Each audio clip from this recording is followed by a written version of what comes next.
Hi everyone and welcome to another video.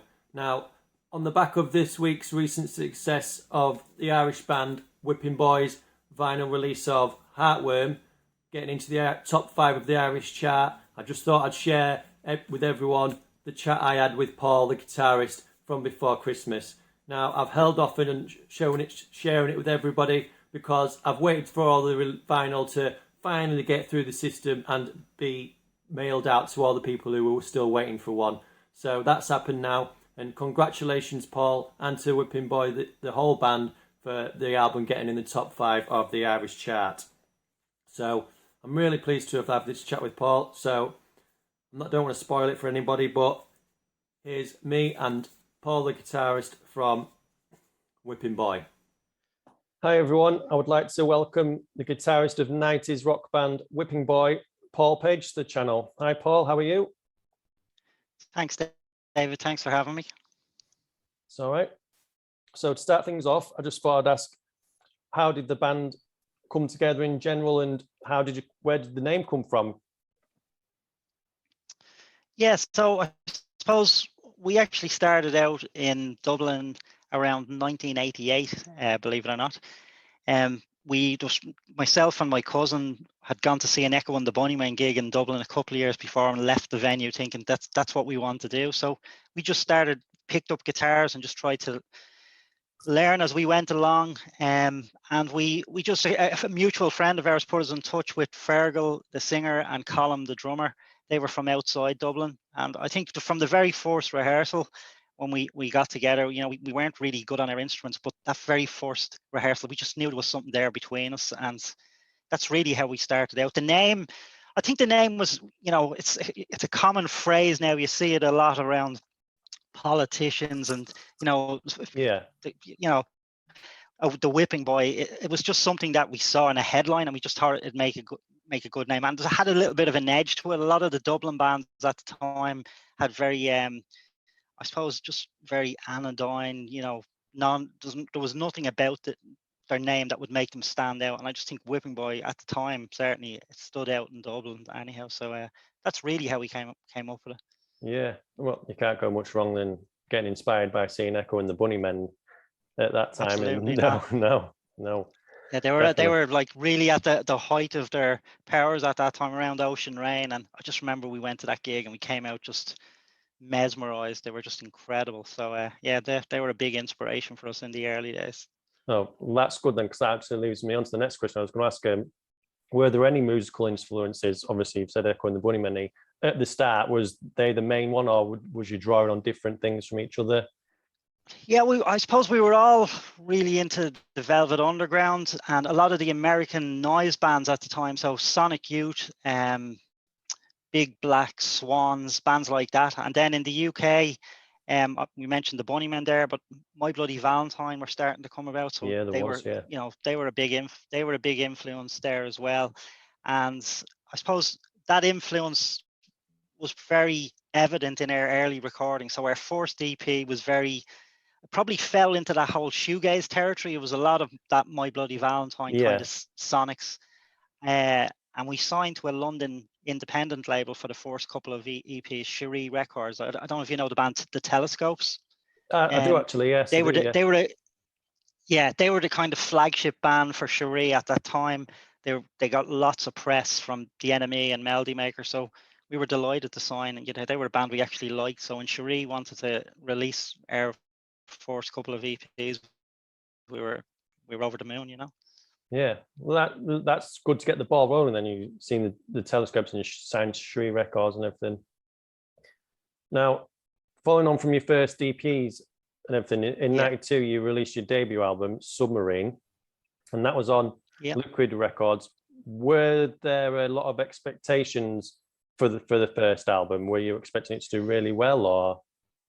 Not really. Liquid Records were like an offshoot of a label in Ireland called Solid Records, and Solid Records, they released some really popular records, very mainstream records, and I think they wanted to set up a kind of an indie offshoot label and that's where Liquid came about. So I think we were one of the first bands to put out a record. The label didn't last very long. So no, there wasn't huge expectations around it. There, you know, it wasn't a major label release. It was, you know, a fairly low key release. The album was recorded in 12 days, so there wasn't much of a budget Wow, 12 to actually days. record. Wow. Yeah, yeah, 12 days. Yeah, when you think how long it took to record Heartworms, just frightening. 12 days we just got in and got out, and it turned out really well. And I think it did garner us a lot of press in the UK and Ireland, and raised their profile somewhat. But I suppose after Submarine came out, there was no future with Liquid Records. As I say, they didn't really last very long as a label. Yeah.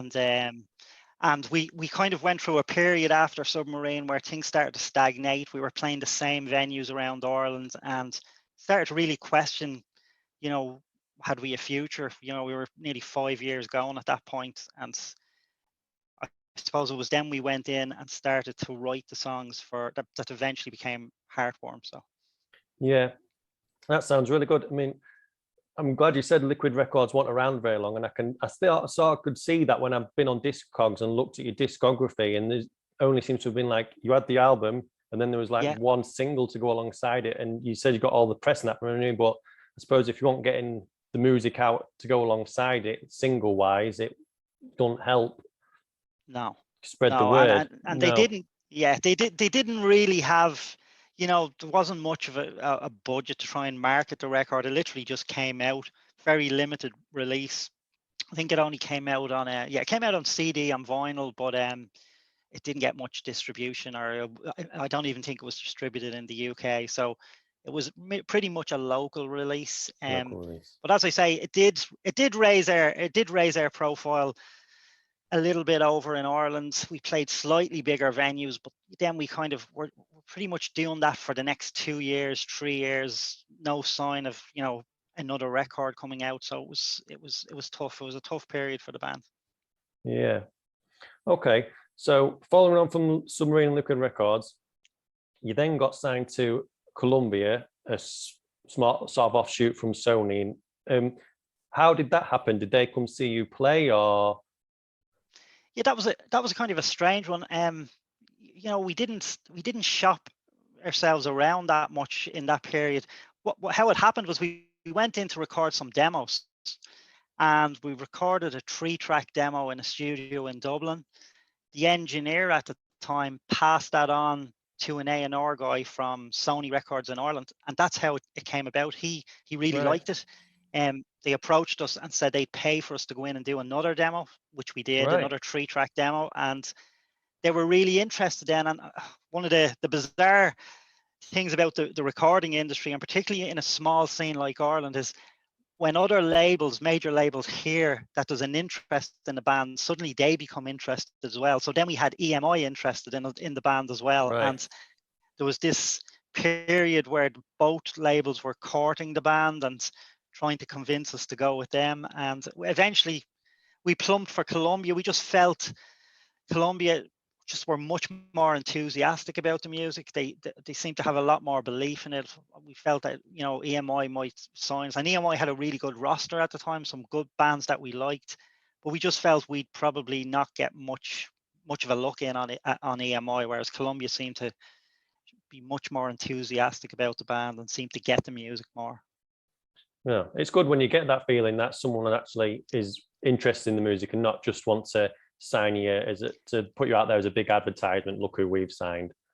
And there is that wariness when you sign to a major record label. Like, we'd seen a lot of Irish bands do that, and you know, they pretty much, as soon as they signed to a major, they put one album out, or they didn't even get to put that album out, and things went pear-shaped for them. So we were a bit wary about it, but we felt we had to take the chance. It would allow us play music full time, give up our jobs, and focus entirely on music. So that was the real reason we did it, because we knew if we wanted to play gigs and we wanted to get out music. So that's why we signed with Columbia. And you know, from there it was a case of, I think we demoed some more tracks for them. So by the time we went in to record Heartworm, literally the whole album had been demoed, and the demos sounded really good. And they weren't, the record company, in fairness, they weren't looking to change much. They weren't trying to tone down the sound. There was no, there was no interference when we were recording the record. We got to make the record with our producer Warren Livesey that we wanted to make, which is rare enough with a major record label. But I think it came back to that belief that they had in us, that we sensed before we signed. They believed that the songs they heard on the demos just needed to be touched up. They didn't want to mess with the dynamics, the sound. They didn't want to tame the guitars or, push the vocals up or do any of that. They just wanted us to go in and record the album as we wanted to. No, well, that is really good, and because I like it when people say that we just want it for the way it sounds and don't try and change it. Anyway, that's really good to hear. I'm glad that there's backing you on that front. Now, and you've already so you're coming up. You've recorded all the demos, and you've put them out there, like you said. Heartworm was following. You had all the demos. Which was I'm just curious. Which was the first song that was wrote for? How early on was the first song wrote for that album? Yeah, so as I said, just after Submarine and that period where we toured after Submarine in Ireland, and then we found ourselves going around playing the same venues. I suppose about 2 years before Heartworm came out, we started writing. What happened was we'd no money as a band. We found this tiny little rehearsal studio with no windows, tiny place. It was a big come down from where we'd been rehearsing before. And we literally just retreated to that room. A lot of the people who'd been, I suppose, hanging around the band disappeared when they saw things weren't really progressing for us. So it was just the four of us. And I suppose We Don't Need Nobody Else, one of the themes of that song is around that thing that it's all down to us now. And that had a kind of a defiance about it. The chorus, particularly, We Don't Need Nobody Else. It's just really stating that, it's all about what we do now. And I think that was probably the first song we wrote. And after that, the songs seemed to come really easy. Twinkle came from there. Songs like Personality, Blinded, they were all written in that period. I think there was a big change and a big shift in how we wrote songs. We started to try and write about people and things that we knew, rather than in the past we'd been aping and copying the bands we liked. So making music that had no real lyrical meaning. The songs didn't really mean anything specific to us, whereas with Heartworm, they were all based on experiences and the places that we knew and grew up in. All right, so you could say there was from the heart. There was what you wanted to talk about in that. Exactly. Yeah. And I think that's something that has really connected with people. Some of Fergal's lyrics on the album are, very honest, very direct. They reference places and experience that, I suppose we've all had to, we all lived through. There's lots of places name checked in the songs that we'd all be familiar with in Dublin, where we grew up. And I just think once we started writing with that kind of a focus on real things, the fourth.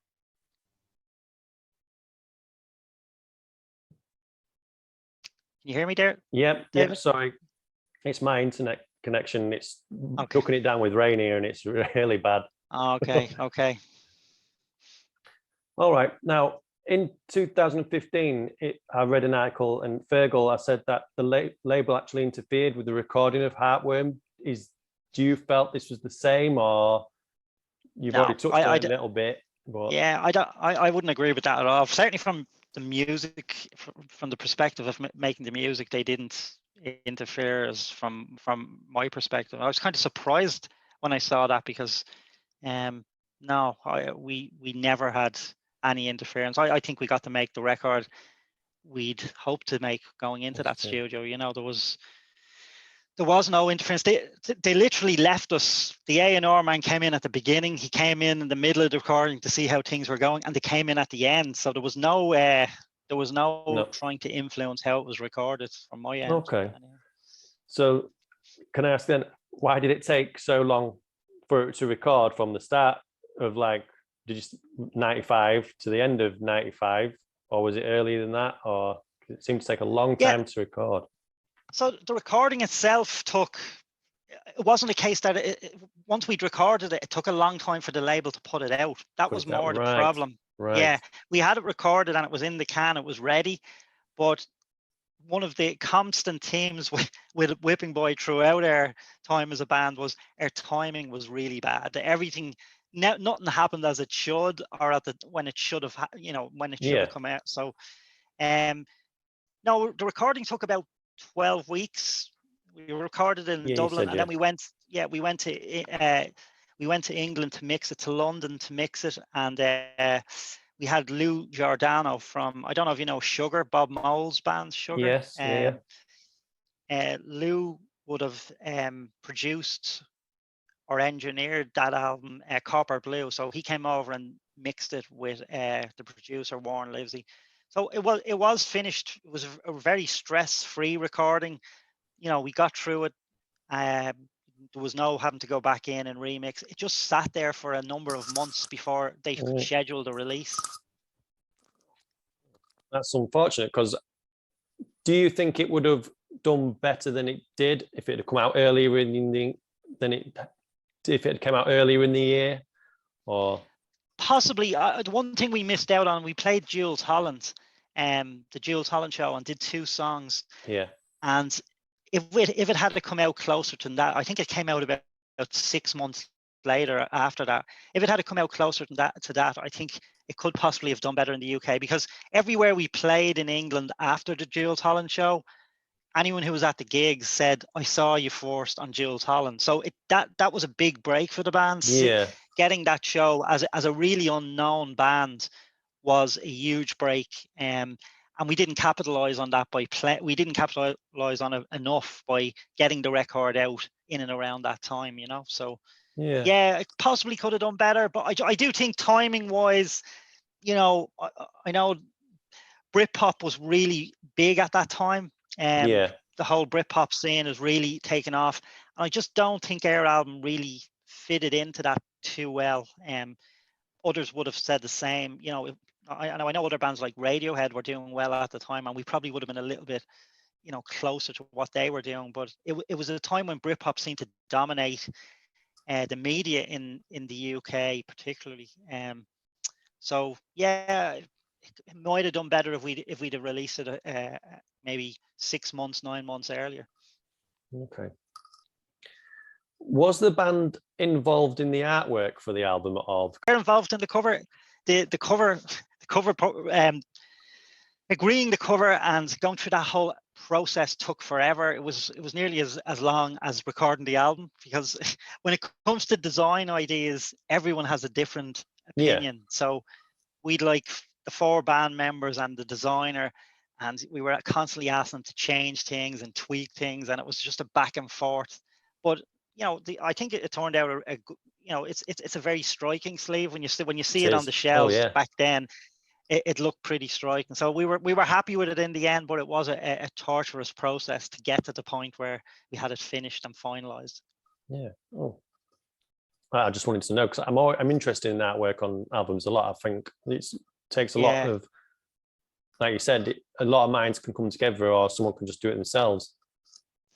Yeah, no, we did want to have a say in it. Like, we did get a designer based in Dublin. Steve Averill, he'd done some of the early U2 covers.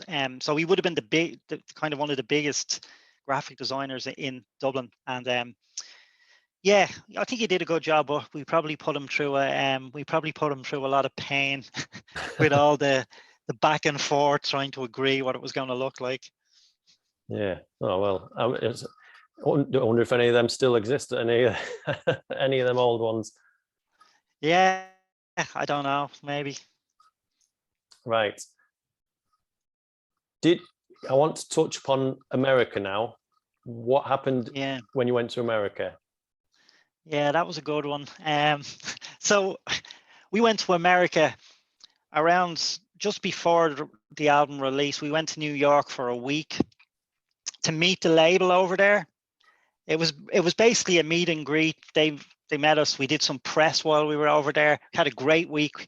They were really enthusiastic about the band and had great plans for us. And we came home and we waited. And then we got word we'd got this 12-week tour with Stabbing Westward, which was another Sony act in America. So they'd got us this tour, us supporting them. They saw it as a big opportunity for us. But then we got offered the Lou Reed tour in Europe. Right. And it was the same time as Stabbing Westward. So, Lou Reed was someone who we idolized growing up. It was, the Velvet Underground. Yeah. Someone that, we just couldn't turn that down. So we had to tell the American label, look, we're doing the Lou Reed tour in Europe. And that was it. They went cold on us like overnight. It was like, we made the choice from the heart when, if we had made it from the head, it probably would have been the better option to do the tour in America with Stabbing Westward. But look, you make those decisions and you have to live by them. For what it's worth, the Lou Reed tour turned out to be an amazing experience for the band. Did it? Probably it was one of the highlights of my time with Whipping Boy. We played for 6-7 weeks all over Europe. We just had an amazing time, and I don't regret doing it. I mean, I do regret how things worked out in America because it was looking like the label would have been really behind us. But once we pulled out of that first tour, they just lost interest in the band. Yeah. That's disappointing. So look, that's the way it went. I know who Lou Reed is, but I don't know who Stabbing Westward is. So I know which way he had have gone. Yeah. So. Yeah, and there was a bit of that as well. Stabbing Westward, they would probably had a bit more of a profile in America than us because they were American an American bands. But look, we couldn't turn it down. It was, and our manager was advising us to do the Lou Reed tour as well, and we were only too happy to take that advice. Well, that's what the manager's for. So give you that advice. That's what they're for. Yeah. So, how do you feel then?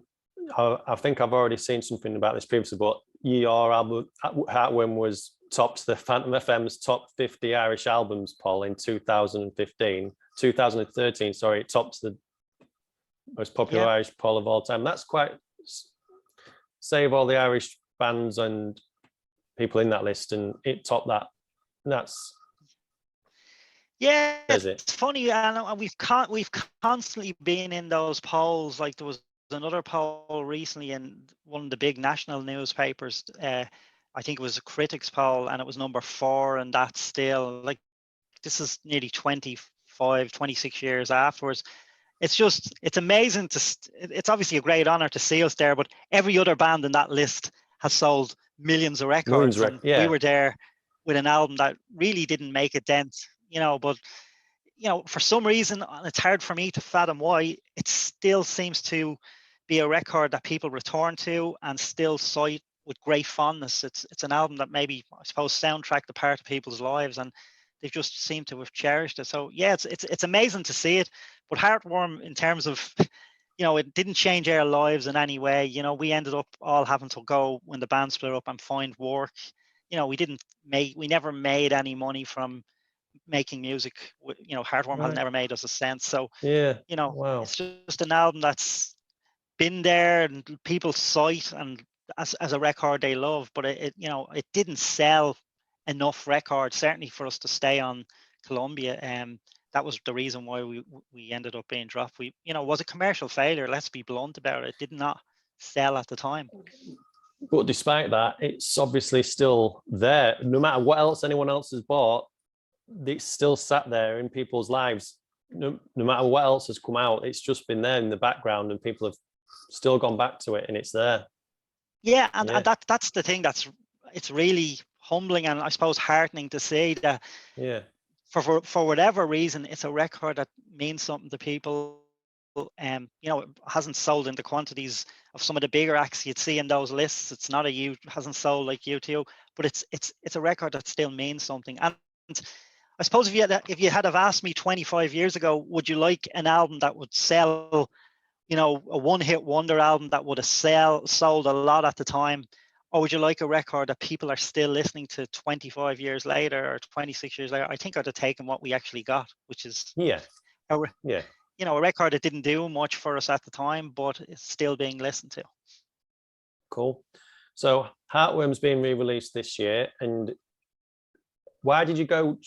Was you involved in the re-release? Why was Needle Mythology chosen over others, say like Cherry Red Records or Demon Music Records? Or so Needle Mythology approached us, right, Pete Pafides approached us. He loved the album, has always loved the record, and Needle Mythology's whole ethos is to reissue albums that maybe at the time didn't get the recognition that he feels they deserve. And that's their whole ethos, and they put together these really nice packages, vinyl, really nice, the artwork, the liner notes, limited editions. And when he talked us through that, we were happy to go with it. Like, there was no real big decision to be made about it, because they were the only label looking to do it. Columbia didn't seem interested in reissuing it. They never have done. No. And I think he just licensed it off them. And so we were really happy. It's great really that it's going to be people who didn't get the vinyl album at the time, because it was fairly limited edition, will now be able to get it. That was the only real driving force for doing it. It's not going to change our lives in any great degree, but it's good to put it out. I'm looking forward to getting it. I'm looking forward to getting it. So, yeah. Cool. All right. It's hopefully, there's a lot of people over the years who've contacted us about it and said, is there any way we can get the vinyl? It's on some of the sites, disc. I don't know, some of the eBay and some of the auction sites for crazy money, the vinyl. So I can look right now and tell you how much it is on Discogs. I can look right now. But it's maybe it'll be less. It'll go down in price now when they know there's a reissue coming out. So probably that's what happens when stuff gets reissued. It goes down in price. Yeah, the big issue we've had with the reissue, and it's an issue worldwide with vinyl, is the pressing plants are just absolutely out the door at the moment. They just cannot press the albums fast enough. No, that is a big problem. I can tell you now, it's on Discogs for £108. £108. Right, that's I heard of someone saying they saw it there for 220 or something recently. I don't know why anyone had paid that. Last sold on the 7th of May this year for £150. So that was the last time someone's bought it. Yeah, it's going down now. Hopefully, with the news of the reissue, people will be less willing to pay that kind of crazy money. You watch, in a month's time, after I've had this with you and I've gone and bought it, I'll find it down the street in a charity shop for 50p. You probably will.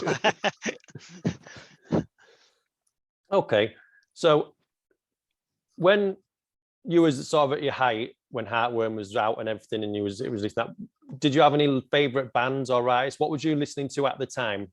Was you listening to anything? I suppose, at the time, I thought we were really big into the Wedding Present, that album Sea Monsters at the time. Yeah, I know that very well. Yeah. Really like that. Kitchens of Distinction. I love that album. I love that album. Yeah. Love such a great guitar sound.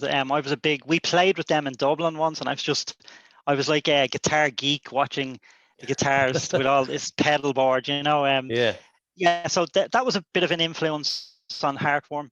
I suppose we were listening to a lot of soundtracks. So you see the string parts on Heartworm as well, and Miles, the bass player, did a lot of the arrangements on those. He's really talented at that side of things. So Nick Cave would have been an influence, I suppose, at the time. And we got to play with him and ours. So they were the kind of bands and acts we would have been listening to around the time of Heartworm. Oh, cool. Did you have any funny or embarrassing moments when you was on stage? Did anything happen, stand out in your mind? Yeah, well, we've all had the occasional tumble off the stage or fall off the stage. But there's nothing that stands out other than the Nick Cave. We played with Nick Cave in Ireland. It's the Irish leg of his tour, and we were playing in Galway, and we neglected to tell his crew that we were going to have an acrobat on stage swinging from the lighting rig, and the acrobat managed to move a load of lights, some of Nick's lights that were all set up. Fergal was like, he left the stage in a complete mess as well. Like there was water everywhere. So after the gig, they were absolutely furious. The tour manager came to us and said, "You're off the tour. That's it. You're gone. You're not playing Dublin. Don't turn up." So it was only through Nick Cave's intervention himself that we got back onto the tour. So Right. that was funny, but at the time it wasn't quite as funny. We No, thought I we can were going imagine to it have blown it, wasn't. you know. Yeah. Yeah, but it was Yeah. funny. The acrobat was something we didn't really mention when we said we'd be doing the tour. So we just had someone. They were literally swinging from the lighting rig. Wow. Did the acrobat manage to come back on the tour with you, or was that? No, that was one of the conditions. He wasn't Yeah, he didn't get wasn't come going to to come be back. anywhere near the lighting rig the next evening. So yeah, Yeah. that was probably the one that stands out the most. All right. Cool. Okay, so I'm just got maybe one question left. If Whipping Boy hadn't happened, if you hadn't made the band or anything, what was your career what was your future looking like back in the late 80s? If you didn't make the band or anything, what was the future for Paul going forward? Yeah, yeah, it's an interesting one. I mean, I came from an inner city area in Dublin, and the future for anybody in 80s Dublin who came from, I suppose, an underprivileged area was pretty bleak. I mean, we were told applying for a job, because unemployment was like rife in Dublin in the 80s. If you're applying for a job, don't use your address because you won't get it. So, Right. yeah, because if they knew you were from certain areas, you'd have less of a chance. I don't know what I would have done at the time. I mean, everyone, when they left school, applied for all the kind of clerical jobs they could and different things. But yeah, I was kind of lucky that the band came along because it was a bleak enough period in Dublin to be trying to do anything. Lots of people emigrated in the 80s from Dublin as well, and Ireland in general. It was it just wasn't a good period. Now the country obviously in the 90s started to really bounce back from that. So things changed and have changed quite dramatically over the years. But back then, when I was growing up, it wasn't an easy place to live. Right. Oh, well, are you still involved? Just a final question, Paul. Are you still involved in music now? What's happened after Heartworm? Yeah, to be honest, we did another album after Heartworm, Yeah. and yeah, and that kind of was our swan song. It was released on our own label. We just wanted to release it. The band had split by the time we'd put it out. Even it came out when the band didn't exist anymore, so it never really got much of a look in. Um, after Whipping Boy and Heartworm, or sorry, after Whipping Boy split up, to be honest, I just didn't want to look at a guitar for a long time. It was Yeah. it was hard when we broke up. We'd been together 12, 13 years, and it just felt like it was a big blow to have got, just the way things ended. So I didn't play with another band afterwards, kind of tinkered around with music for a while. And, I'm not involved in playing now. I was writing about music for a while with an Irish website, and then I set up my own blog. But look, I don't play anymore, but I still love music, still passionate about music. I love and I'm proud of what we did as Whipping Boy. Um, it was a huge part of my life for the guts of 13 years, and really proud. And that's why I don't mind talking about it now, because it's a period I look back on with real fondness, like, and not just for the music, but for the people in the band. We were really close for those years, and yeah, we had our ups and downs and we had our fights like every band, but ultimately I owe those guys a lot for being there and making that record, and being part of it. Yeah. Well, I'm glad you're proud of it, Paul, because a lot of people look back at the music careers and think they don't like anything, they put out anything, but it's a great album and it deserves its place when people talk about it. I feel it deserves its place where it's put in high. It is put on a pedestal when people look at it back in time and that. And Thanks, David. it's all right. And that's all I've got, Paul. I just want to say thank you for joining me tonight, and yeah, I've enjoyed chatting to you. Thanks, David. always It's nice. been a pleasure. No, thank you very much, and I wish you all the best in the future, Paul. And I can't wait to get the album here myself and have a look through it. Great. Yeah. Thanks, David. All right. Thank you, Paul. Speak to you soon. So that was my chat with Paul from the band.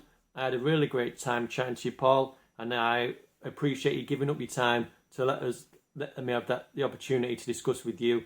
Probably, I don't know how many times I can say this now, an album that has developed a cult follow. It is in that cult album following status, and it deserves all the credit that it gets. So yeah, thank you, Paul, for giving me the opportunity to have that chat with you. So yeah, thank you for sticking around, and if you really liked it, then please give the video a thumbs up and also subscribe to the channel if you haven't already, because honestly, you want to stick around for some of the interviews I've got coming up. They are going to be incredible. I've got some great people coming up. So thank you for watching.